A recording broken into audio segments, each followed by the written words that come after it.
Mia's life unravels after a mysterious connection with a homeless woman leads her to discover shocking family secrets. As truths about her past emerge, she faces an impossible choice. Love, betrayal, and identity collide in this gripping tale. The walk from school was the same every day. Mia would leave the brick building at exactly 3:15, blending into the stream of students flooding the sidewalks, their laughter and chatter filling the air. Her path was predictable, past the bakery where fresh bread filled the air, down the quiet, tree-lined streets where the hum of traffic became distant. But for Mia, the most familiar part of her walk was the park. It wasn't a big park, just a patch of green nestled between two streets, with a playground on one side and a few weathered benches on the other. That's where she first noticed the woman. At first, Mia hadn't paid her much attention. She was just an old woman sitting hunched over on the farthest bench, her clothes worn, her scarf frayed at the ends. Her face was always turned downward, hidden beneath the brim of a faded hat, her hands resting in her lap. Mia had passed her several times without really seeing her, but after a while, the woman began to stick in her mind. It was hard to explain why. Maybe it was the stillness, the way she seemed to fade into the background like she belonged to the bench as much as the leaves scattered around it. There was something almost peaceful about her, though Mia couldn't tell if that peace was from contentment or resignation. Then one day, as Mia fished through her backpack, she pulled out her lunch, an untouched sandwich. She hadn't been hungry at school, not with the math test looming over her head and the constant buzzing of voices around her. She paused at the sight of the sandwich, glancing toward the bench. The old woman was there, sitting in the same spot, her eyes distant, her expression unreadable. Without thinking too much about it, Mia crossed the path and approached the bench, her heart speeding up just a little. She hesitated, unsure of what to say, or if she should say anything at all. In the end, she simply placed the sandwich next to the woman, catching a glimpse of the deep lines on her face, the roughness of her skin. The woman didn't look at her, didn't acknowledge her with words. Instead, she offered the smallest of nods, just enough to let Mia know she'd noticed. Mia walked away quickly, feeling a strange mix of awkwardness and relief. She didn't look back, and by the time she reached her street, she wondered if the woman had even eaten the sandwich. She wasn't sure why she cared, but she found herself thinking about it later that night as she sat at the dinner table, the familiar warmth of her adoptive parents filling the room. "Did you have a good day, honey?" her mother, Karen, asked as she ladled soup into Mia's bowl. "Yeah, it was fine," Mia replied, keeping the details of the sandwich to herself. Her parents were good people, solid and kind. They had raised her with love, and Mia had always felt secure in their home. But there were moments, small ones like this, when she was reminded that her story had started somewhere else. Mia had been adopted when she was just a baby, and while she'd grown up knowing the truth, it wasn't something that came up often. She never asked about her biological parents, there was always a quiet understanding that what she had now was enough. But the curiosity lingered, like a shadow in the corner of her mind. She didn't know much, only that her birth mother had been young, too young to raise a child, and that her father wasn't part of the picture. That's where the story ended for Mia, and while she told herself it didn't bother her, some days, like today, it did. The next afternoon, Mia found herself saving part of her lunch again. This time it was an apple, the red skin shining under the dull cafeteria lights. When she reached the park, the woman was there as usual, sitting with the same quiet patience that made her seem like she had all the time in the world. Mia placed the apple on the bench without a word, and again, the woman didn't speak. It became a rhythm, a silent exchange that neither of them questioned. Each day, Mia would leave something, sandwiches, fruit, crackers, and each day, the woman would take it. There was never a conversation, never even a proper introduction. The woman didn't thank her, and Mia didn't ask if she needed more. There was a comfort in the quiet, a strange sense of connection that Mia hadn't expected. As the days passed, the woman on the bench became more than just a stranger. She became part of Mia's routine, a fixed point in the middle of her day that she had come to rely on. In a way, the woman was like a mirror to Mia's own life, quiet, detached, but always there, waiting for something. The first thing Mia noticed that afternoon was the empty bench. Her steps slowed, sneakers scraping lightly against the gravel path as her eyes swept across the park, searching for the familiar figure. But the old woman wasn't there. The place where she usually sat, shoulders hunched, eyes distant, was now occupied only by fallen leaves and the wind, swirling lazily in the fading sunlight. Mia stood still, her hand gripping the sandwich she had saved from lunch. A hollow feeling settled in her chest, a quiet discomfort that she couldn't quite explain. She had grown used to seeing the woman every day, even if they never spoke, even if there were no smiles exchanged. Somehow, just knowing she was there had become part of Mia's life. She lingered near the bench for a moment, her gaze scanning the park as if the woman might suddenly appear from behind a tree or out of some hidden corner. But there was nothing, just the usual afternoon joggers, the parents with strollers, and the distant hum of city traffic. With a sigh, Mia set the sandwich on the bench and turned away, hoping that maybe the woman would come back later and find it. But the next day, the bench was empty again. Mia's steps faltered once more, her heart sinking just a little.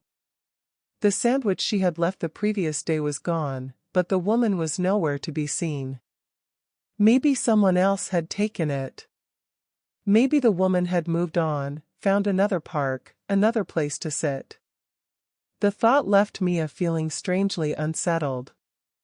She hadn't realized how much she had come to rely on the quiet ritual, how it had filled a space in her life she hadn't even known was there. For the next few days, Mia continued to save her lunch, leaving small offerings on the bench in hopes that the woman might return. But each afternoon, the bench remained empty, and each time Mia felt the growing weight of something she couldn't quite name. Disappointment? Worry? Maybe both. It was silly, she told herself.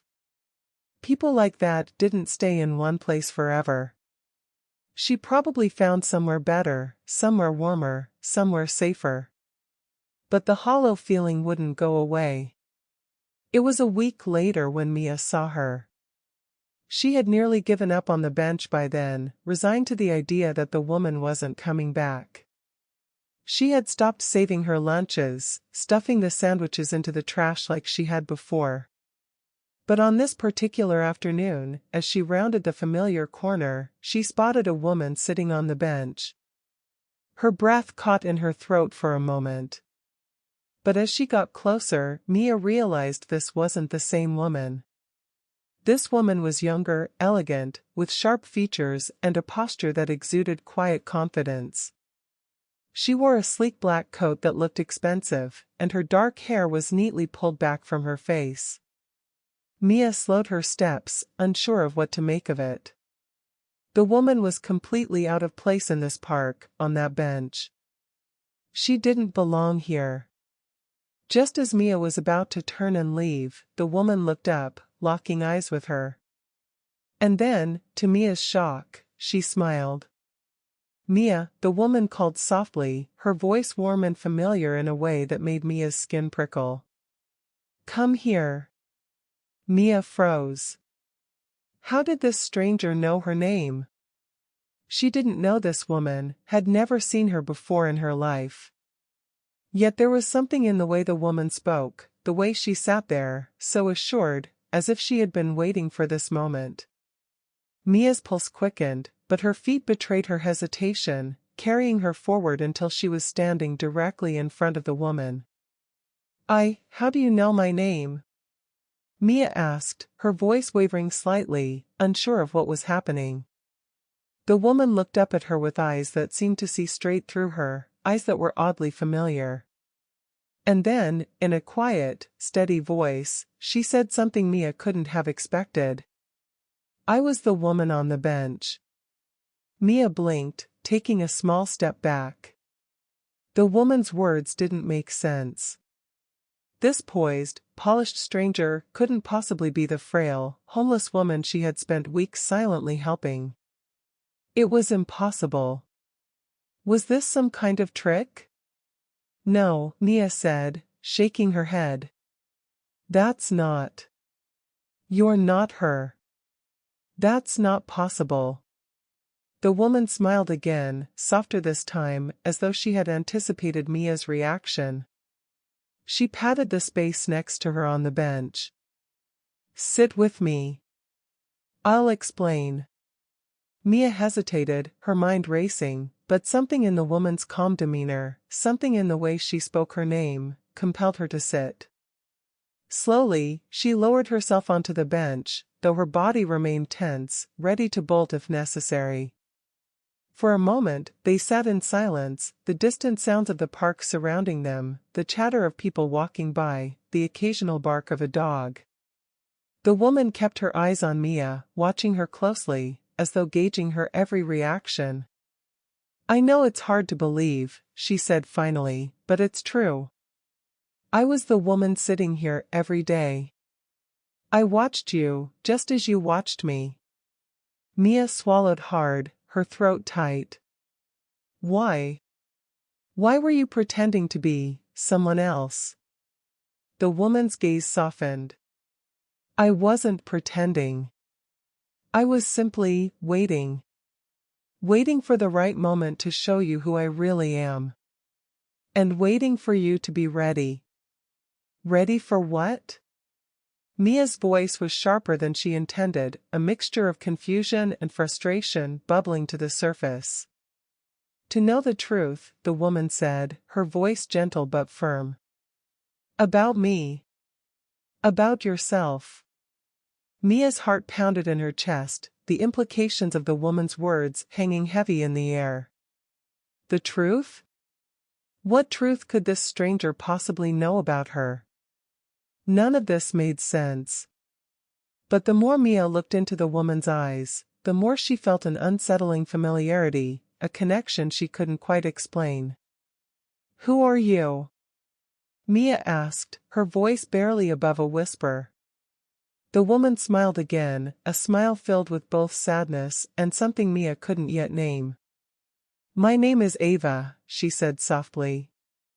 And I think it's time we got to know each other. Mia sat frozen on the bench, her heart beating wildly in her chest. Ava's words hung in the air between them, strange and heavy, like a puzzle she didn't have the pieces to solve. My biological grandmother? Mia whispered, not sure if she was asking the question or just trying to make sense of it. Yes. Ava's eyes never left Mia's face. I'd been waiting to tell you, waiting until the time was right. Mia shook her head, trying to catch up to the moment. It didn't make sense. None of it. This well-dressed, composed woman couldn't possibly be the frail figure she'd been leaving sandwiches for. And yet, there was something familiar in her eyes, a depth that Mia couldn't quite place, but one she recognized in herself. You've been watching me, Mia said slowly, more to herself than to Ava. Why? Ava inhaled deeply, her shoulders rising and falling with the weight of the explanation. Your birth mother was my daughter. She was only 17 when she had you. She couldn't keep you. She wasn't ready. But I wanted to be part of your life, even if it was from afar. Mia's throat tightened, her hands knotting together in her lap. The mention of her birth mother, the woman she had never known, sent a wave of emotion she wasn't prepared for. My parents, Karen and Peter, never told me much about her. They said it wasn't important, that my life with them was all that mattered. Ava nodded, understanding. Your adoptive parents love you, Mia. I'm sure they were only trying to protect you. But there was an agreement made, long before you could even understand it. Your birth mother's family, the family I come from, was not supposed to contact you. Your adoptive family wanted you to have a clean slate, free from the complications of your past. Mia blinked, her mind racing. So, why now? Why after all this time? Ava's expression softened, a hint of regret in her eyes. I've been watching you since you were young. I wasn't allowed to approach you, and I respected that. But when I saw you here in the park, day after day, offering those small acts of kindness without even knowing who I was, it felt like fate. Mia's breath caught in her throat.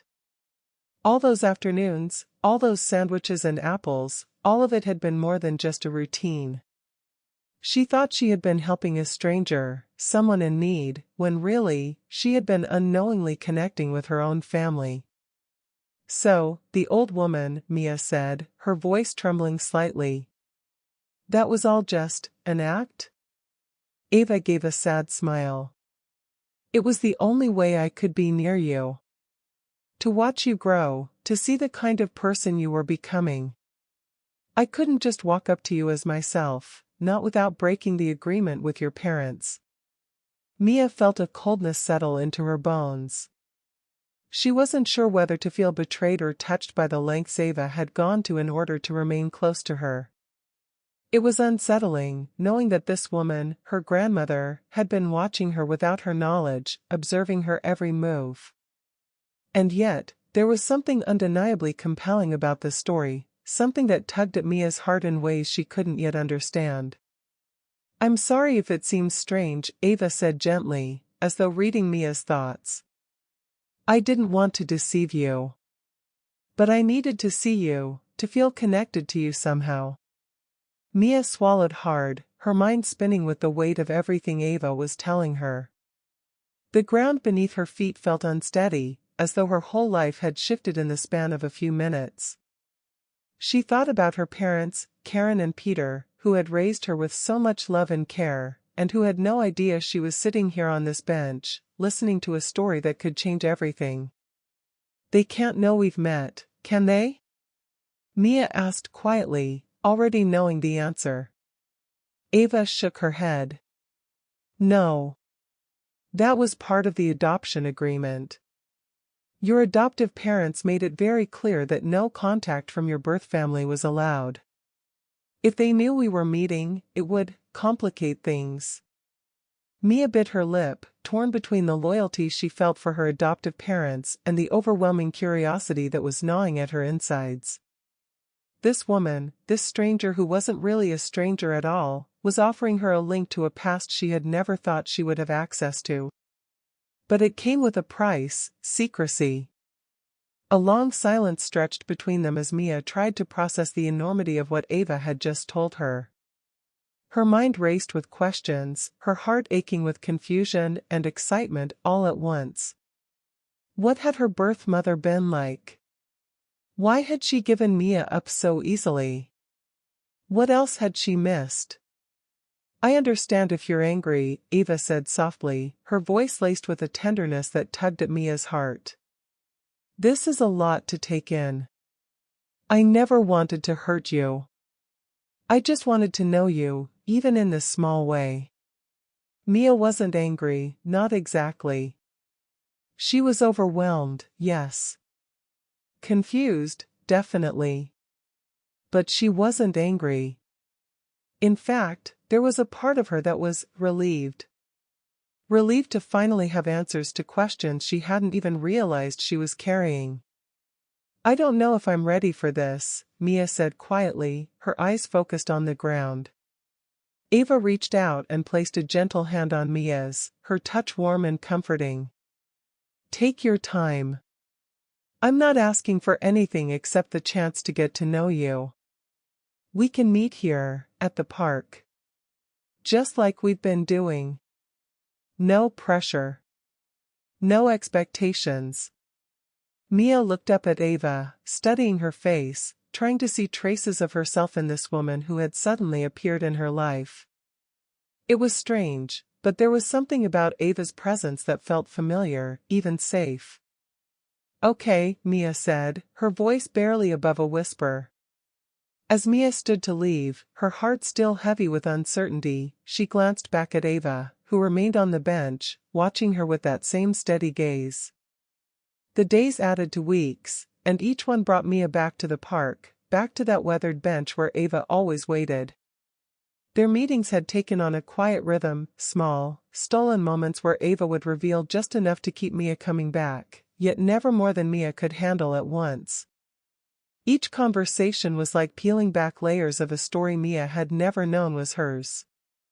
At first, Ava spoke cautiously, recounting the lighter aspects of Mia's family history, stories about her mother's childhood, little quirks she had, and how much she had loved art, just like Mia. It felt strange to hear about this woman, Mia's birth mother, in such intimate detail. There was a part of her that ached to have known her, to have been raised by her, even though she had always been told her adoption had been for the best. She was so young, Ava said one afternoon, her eyes clouding with memory. Too young to know how to raise a child, to take on all that responsibility. She loved you, Mia. Don't ever doubt that. But at 17, love wasn't enough. Mia had tried to picture it, her teenage mother, wide-eyed and overwhelmed, cradling a baby she wasn't ready to care for. It was easier to accept that now that she could feel the complexity of it, the weight of that decision. But every time Ava spoke, Mia felt like her world tilted a little further off balance, like she was losing her grip on what she had always believed was true. But nothing prepared her for the day Ava dropped the real truth into her lap. They had been sitting in their usual spot, the late afternoon sun casting long shadows across the park. Ava's expression was different that day, more serious, her lips pressed into a thin line as if she had rehearsed her words 100 times. "You need to know the full story," Ava began, her voice calm but firm. "About why your mother gave you up. It wasn't just because she was young. It was because of your father."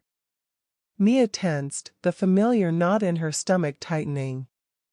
"My adoptive father?" Ava shook her head slowly. "No, Mia. Your biological father." Mia blinked, confused. "But I don't know who that is." Ava leaned forward, her eyes locking onto Mia's. "You do, sweetheart. You've known him your whole life." Mia's mind raced, trying to grasp at what Ava was telling her. The world felt suddenly too bright, too loud. "What are you talking about?" "Your adoptive father, Peter," Ava said gently. "He's your biological father." The words hit Mia like a wave, knocking the air out of her lungs. She stared at Ava, the ground seeming to shift beneath her feet. It couldn't be true. It didn't make sense. "No," Mia whispered, shaking her head in disbelief. That's not possible. They would have told me. They would have." "They didn't want to complicate things for you," Ava interrupted, her voice steady but filled with compassion. "When your mother fell ill, she turned to your father's side of the family. They wanted to give you a stable life, a good life. And your father, Peter, took you in."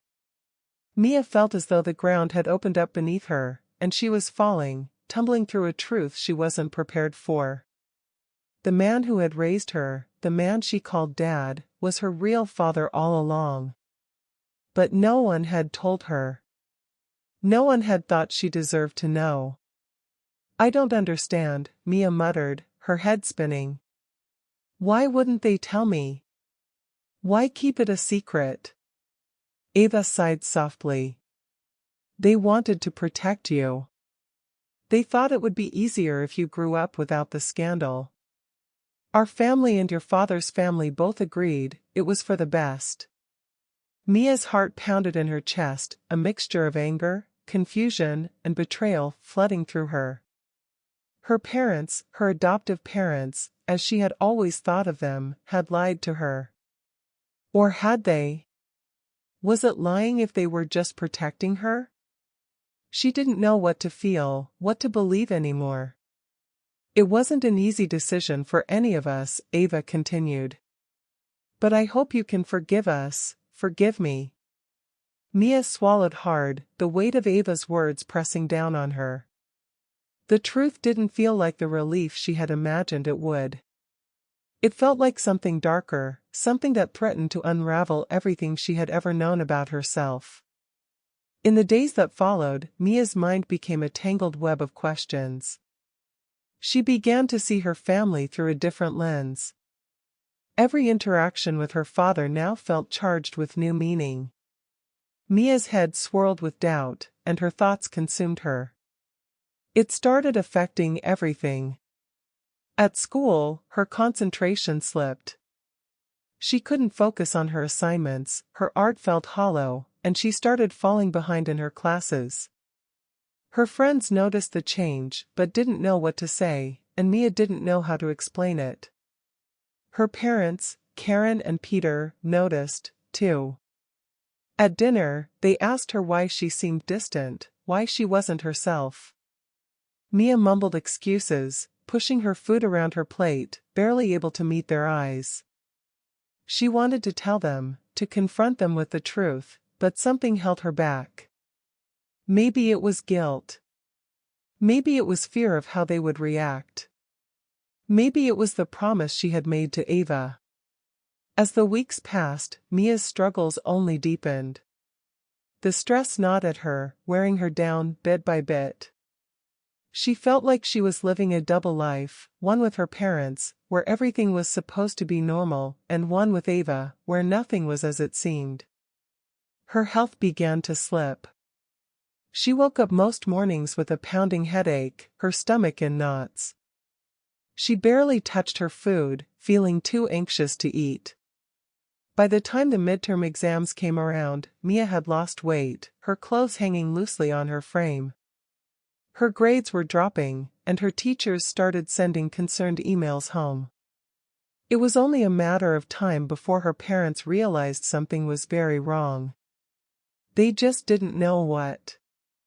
The seasons changed, and so did Mia. Over the next 2 years, she found herself spending more time with Ava than she ever thought possible. The woman who had once been a stranger, a mystery sitting on a park bench, had become her closest confidant, her guide through the storm of her family's complicated history. They traveled together, escaping the heaviness of their pasts. At first, it was small trips, weekends to nearby towns where Ava would show Mia old bookstores and quaint art galleries. They wandered through quiet streets, had long conversations over tea, and slowly, bit by bit, Ava unraveled the tangled threads of Mia's family. The guilt Mia had once carried about lying to her adoptive parents softened. She no longer felt torn between the two worlds she occupied. Instead, she realized they were both part of her, woven together in a way that couldn't be undone. As the months passed, their trips grew more adventurous. Paris was the first big destination, a city Mia had always dreamed of visiting.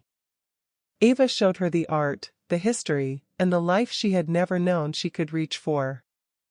It was on those walks by the Seine, surrounded by centuries-old beauty, that Ava's lessons truly sank in.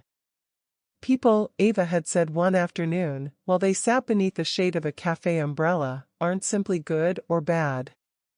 They carry both, Ava had told her. Your parents, your mother, me, we all made choices we thought were right at the time. That doesn't mean they were perfect choices, but they were made with the best intentions. Mia nodded, sipping her coffee, feeling the weight of that statement. It was something she had begun to understand, but hearing Ava say it out loud brought a kind of peace she hadn't known she needed. The anger she had harbored toward her adoptive parents for keeping the truth from her had begun to fade. She had come to see them differently. Yes, they had made mistakes, but they had also loved her in the best way they knew how. They had taken her in when her mother couldn't, given her a stable home, and cared for her without hesitation. As for her biological mother, Mia's feelings remained more complicated. There was sadness, of course, for the mother she had never known, for the life they had never shared. But there was also a growing understanding, thanks to Ava's stories, that her mother had made the hardest decision possible for the sake of giving Mia a better future. Knowing that didn't erase the pain, but it made it easier to carry. And then there was Ava herself. Mia had come to love her deeply, the way she might have loved a mother or a close friend. Ava had given her the truth when no one else could, and with it, she had given Mia a chance to step into her own identity, free from the secrets that had once weighed her down. But even as their bond grew stronger, Mia couldn't ignore the changes happening to Ava. The first signs had been small, her hands shaking slightly when she held a cup of tea, a lingering cough that never quite went away. At first, Ava brushed it off, insisting it was just the side effects of getting older. But soon, it became clear that something more serious was happening. Mia watched as the vibrant, strong woman she had come to admire slowly weakened, her energy slipping away, day by day. Doctors confirmed what Ava already knew but had been hiding: her illness was terminal. There was no cure, only time, and not much of it. Mia took on the role of caregiver, though Ava never let her dwell in the sadness for long. Even as her health declined, Ava was determined to teach Mia one final lesson: that life, no matter how long or short, was meant to be lived fully. They spent hours talking, sitting in Ava's sunlit living room or by the window, watching the world go by. Ava told her more about her family, about the mistakes she had made, the regrets she carried, and the moments of joy that made it all worthwhile. It was during these conversations that Mia truly began to see the world through Ava's eyes. Life was complicated, people were messy, and no one was purely one thing or another. Her adoptive parents, her biological mother, even Ava herself, they all existed in shades of gray. And so did Mia. When Ava passed away, Mia was by her side, holding her hand. The grief was deep, but it wasn't the sharp, cutting kind she had feared. It was softer, gentler, like a wave washing over her, reminding her of all that Ava had given her, of all they had shared. Ava left Mia more than just memories. There was an inheritance, a substantial one, enough to ensure Mia would never have to worry about money again. But with that inheritance came a new weight, the culmination of everything that had transpired between her two families. Mia wasn't just a girl caught between two worlds anymore, she was a young woman standing at the crossroads of her future, with the freedom to decide which path to take. The choice wasn't easy. Her adoptive parents, who had loved and raised her, still didn't fully understand the depth of her connection with Ava or the complexity of her biological family. They knew about the inheritance, and while they supported her, Mia could sense their discomfort, their fear that this new chapter of her life might pull her further away from them. And yet, Mia knew that she couldn't stay in the life she had always known. The trips with Ava had opened her eyes to the world, to possibilities beyond the confines of her small town and her familiar routine. She had seen art and beauty and history, and she wanted more. But more than that, she wanted to define herself, not by the choices of her parents, or even by the secrets of her past, but by the woman she had become through all of it. The day Mia turned 18, the weight of her decision hit her fully. She stood in the kitchen of her parents' house, the morning sun slanting through the windows, casting long shadows on the floor. Karen and Peter, her adoptive parents, were chatting in the living room, blissfully unaware of the life-altering choice Mia had already made. They hadn't pressed her about the future. They thought she'd go to college nearby, settle into a path they could understand. But Mia knew better.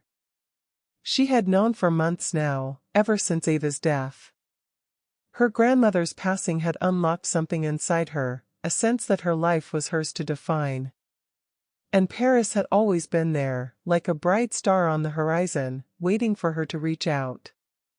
She packed her bags quietly that morning, tucking away the sketches and notebooks that had become her lifeline over the last 2 years. The money Ava had left her made it possible to do this, to carve out a life in a city that had once felt like a dream. And now, it was more than a dream. It was a choice. Her choice. Mia? Her mother's voice drifted in from the other room. You ready for your birthday lunch? Mia paused, her hand stilling over the zipper of her suitcase. The familiar pang of guilt surged through her. Karen and Peter had loved her as their own, had given her everything she could have asked for. But she wasn't the same girl they had raised, not anymore. She had been through too much, learned too much. And now, she needed space to figure out who she really was. I'll be out in a minute. Mia called back, her voice steady, even as her chest tightened. The flight was booked. The apartment in Paris, small and perfect, was ready for her. She would leave tomorrow.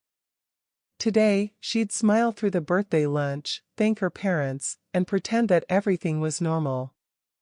She couldn't explain to them why she had to go. They wouldn't understand the pull she felt toward Paris, toward art, toward a life free from the shadow of secrets and expectations.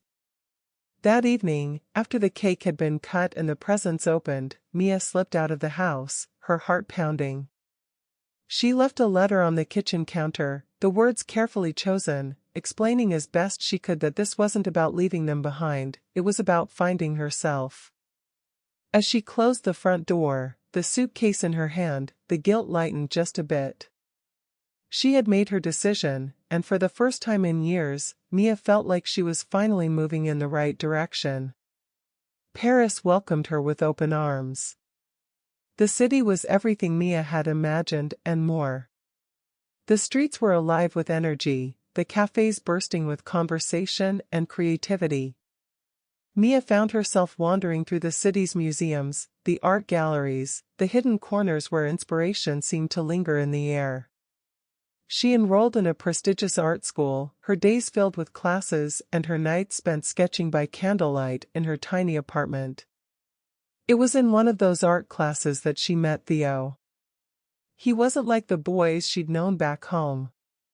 Where they had been focused on football and grades, Theo was consumed by color and form, by the way light played across a canvas. He had a soft, unassuming charm, with messy dark hair that he often pushed back with paint-streaked fingers. He noticed her work right away, commenting on her use of shadow and the way her drawings felt alive, as if the people in them could step off the page.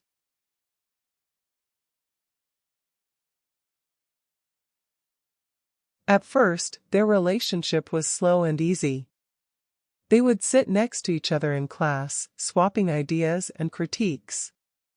Theo invited her to see a gallery exhibit he had been dying to visit, and they spent hours discussing the artists, their ambitions, their frustrations. Over time, the line between friendship and something more began to blur.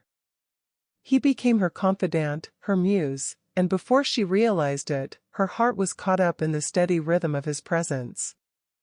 The romance between Mia and Theo began like the quiet unfolding of a new sketch, soft, tentative strokes, each moment adding another layer to something beautiful. Theo had an energy about him, carefree yet passionate, a mix of confidence and curiosity that drew Mia in without her even realizing it. He wasn't the type to make grand gestures or flashy entrances. Instead, he noticed the small things. The way she tilted her head when she was deep in thought, the way she used shadows in her drawings to create a sense of movement. He saw her, not just for her talent, but for who she was, and that made all the difference. Their early days together were filled with long conversations about art and life, sitting on the steps of old buildings in Paris, sketchbooks open between them. Theo had a way of challenging Mia, pushing her out of her comfort zone in the most effortless way. "You're holding back," he'd say while glancing at her work. "Don't be afraid to let the lines be a little messy. It's more real that way." It wasn't just about the art, though. Theo made Mia feel seen in a way that no one else had. With her complicated family history, she often felt torn between worlds, never fully belonging in one place. But with Theo, she didn't have to explain herself. She could simply be, and that was enough for him. Their relationship evolved naturally, as if it had always been meant to happen.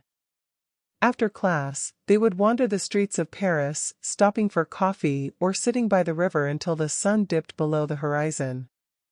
It wasn't long before their casual outings turned into something more intimate. Theo would walk her home, lingering on the steps outside her apartment, both of them finding reasons to stay just a little longer. The first time he kissed her was on one of those walks along the Seine, the city lights shimmering on the water. It was spontaneous, unplanned. They had been laughing about something, Mia couldn't even remember what, but suddenly, Theo stopped, turned to her, and in the most natural, unhurried way, leaned in and kissed her. It wasn't rushed or hungry. It was soft, a simple brush of lips that made her heart flutter. From that moment, their relationship deepened. Theo became a steady presence in Mia's life, someone who balanced her, grounded her, but never tried to change her.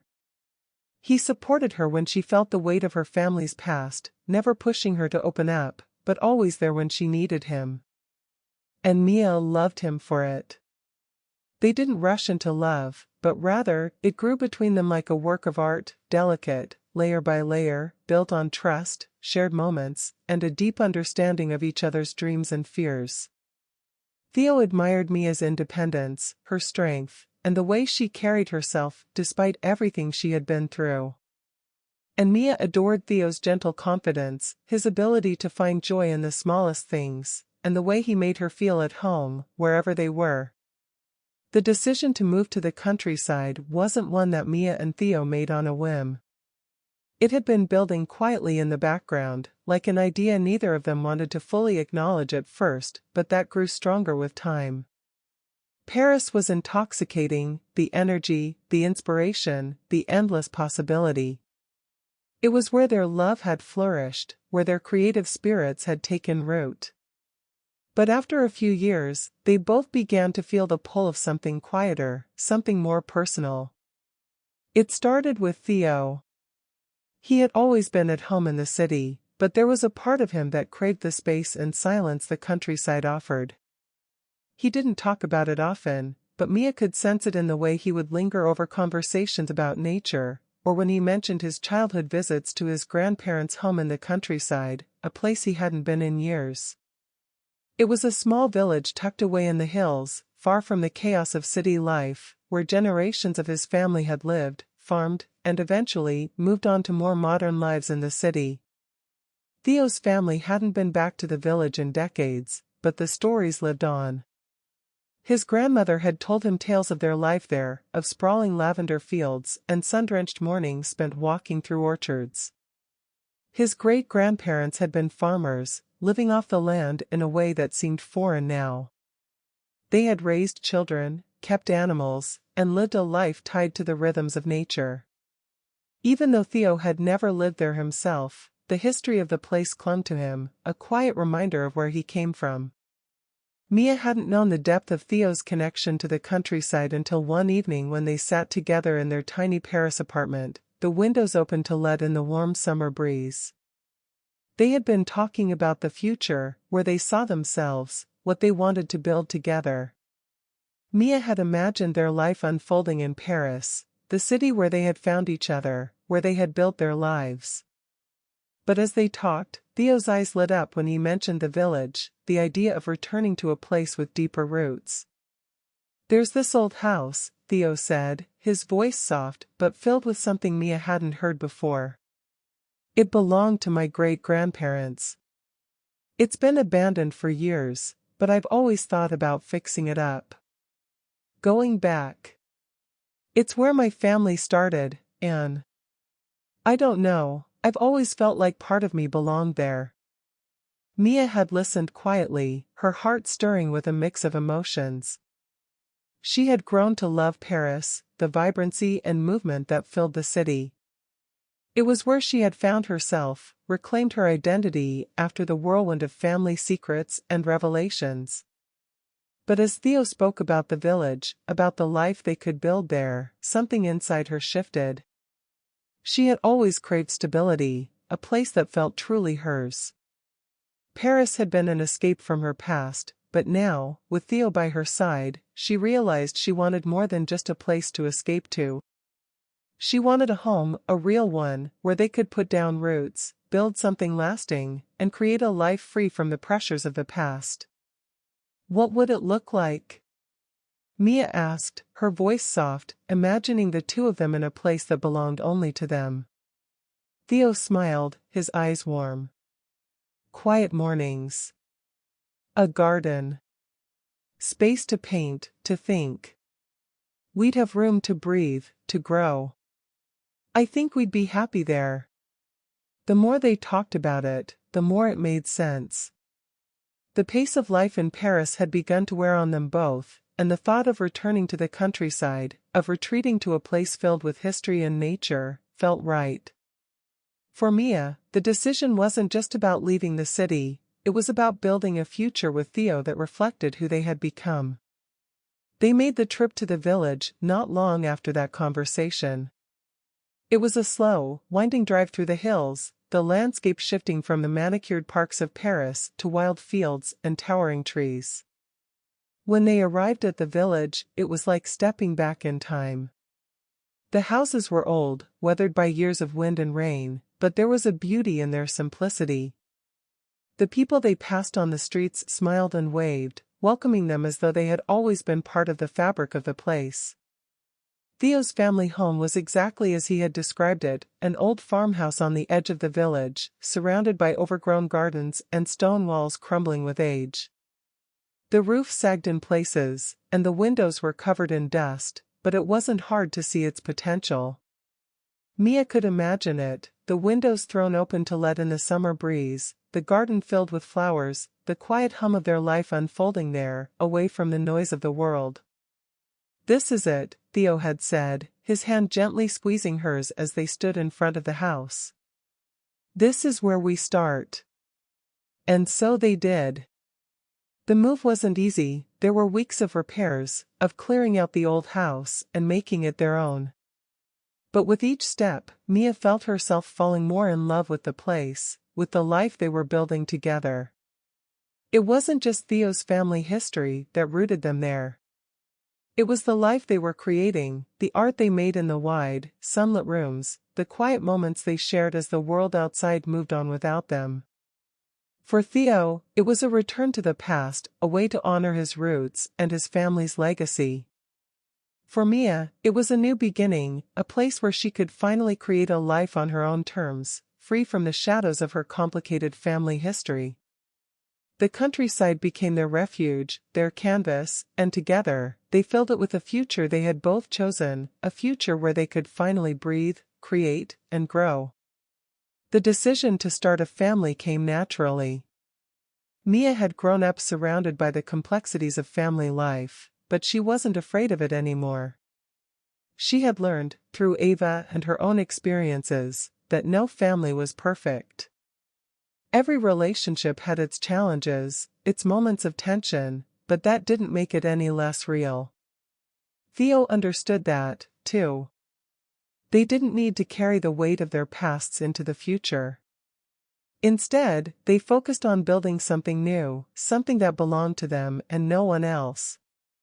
Their child arrived on a crisp autumn morning, and as Mia held her baby for the first time, she felt a deep, abiding peace. The girl in the park, the secrets, the guilt, the complicated history, it all felt distant now, like a chapter that had finally closed. She had written her own story, one filled with love, art, and freedom.